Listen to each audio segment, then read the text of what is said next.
El yoga ha cambiado la vida de muchos, de muchas personas, entre ellos del director francés Emmanuel Carrère. E incluso le valió el premio Princesa de Asturias de las Letras este año. Yuridia Sierra pudo platicar con él horas antes del anuncio de este reconocimiento.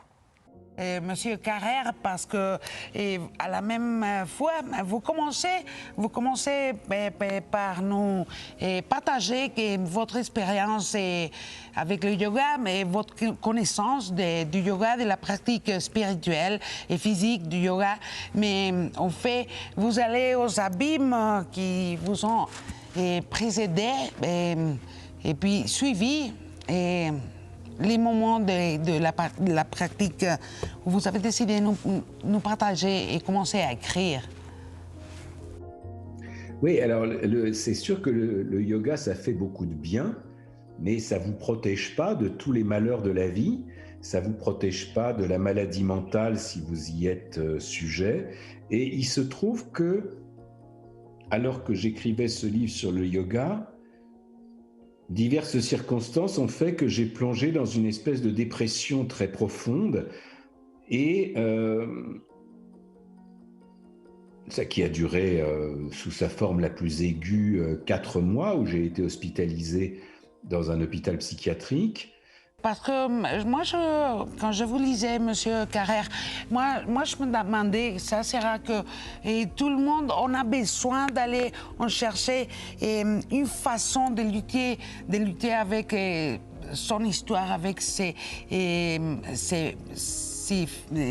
peurs, avec ses abîmes, avec ses terreurs, ses fantômes. De la même façon, c'est une espèce de descente aux enfers, de plonger dans quelque chose qui est qui fait partie des choses effrayantes de l'expérience humaine, et puis à avoir un corps un peu plus sculpté et une respiration un peu plus calme. Ça sert idéalement à nous rendre meilleurs, à nous rendre plus attentifs d'abord à nous-mêmes, mais ensuite à autrui, plus compatissants. Sinon, ça ne vaudrait pas le coup. Un contexte comme ce que nous, dans tout le monde, sommes en train de traverser, la pandémie, bien sûr, et la pratique du yoga en particulier, et dans notre beaucoup, mais ils ont été très populaires, ils ont aidé beaucoup de personnes. Et alors, vous croyez que ça va changer un peu le contexte auquel on est socialement, politiquement et partout?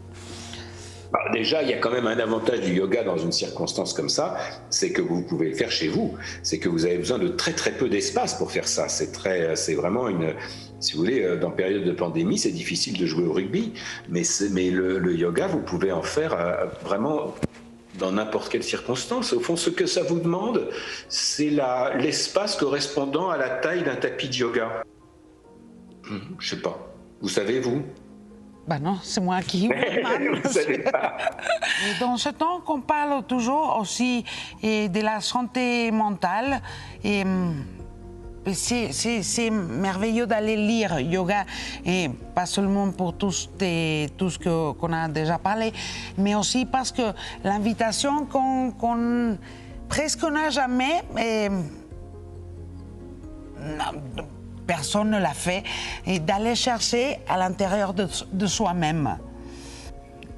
C'est quand même ce qu'on fait tous un peu, surtout quand on écrit des livres. On va un peu chercher, ou quelle que soit la discipline qu'on ait, on va un peu chercher à l'intérieur de soi-même. Généralement, à l'intérieur de soi-même, on trouve beaucoup de choses pas très agréables, ça c'est sûr. L'intérieur de soi-même n'est pas un lieu très sûr, ni soi-même une très bonne compagnie.